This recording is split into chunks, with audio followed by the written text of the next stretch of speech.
សួស្តីអ្នកទាំងអស់គ្នាថ្ងៃមុនគឺមានគ្នាយើងម្នាក់បាន comment សួរថាតើអីគេទៅគឺជាកោណិចហើយអីគេទៅគឺជាអនុគមហើយថាតើមេរៀនពីរហ្នឹងមួយណាពិបាកជាងចំពោះកោណិចគឺជាមេរៀនធរណីមាត្រមួយដែលតម្រូវឲ្យយើងចងចាំរូបមន្តនិងរូបរាងរបស់វានៅក្នុងការធ្វើលំហាត់កោណិចមានរូបមន្ត3សំខាន់ដែលយើងយកមកសិក្សានៅក្នុងថ្នាក់ទី12ទី1គឺ parabol ទី2 hyperbol និងទី3គឺ ellipse ដើម្បីចេះមេរៀននេះគឺយើងត្រូវតែធ្វើការសិក្សាទៅលើកោណិចទាំង3ប្រភេទនេះនីមួយៗឲ្យបានច្បាស់លាស់យើងត្រូវចងចាំរូបមន្តនិងរបៀបប្រើវាឲ្យបានត្រឹមត្រូវជាពិសេសត្រូវប្រើប្រាស់តិចនិចនៅក្នុងការចងចាំដើម្បីកុំឲ្យមានការភ័ន្តច្រឡំនៅក្នុងពេលប្រឡងឬក៏ដោះស្រាយលំហាត់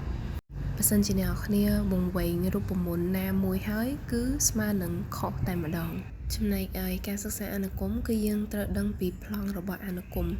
វាមានដែនកំណត់វាមាន limit វាមាន derivative មានសិក្សាសញ្ញាសិក្សាទីតាំងធៀបអីជាដើម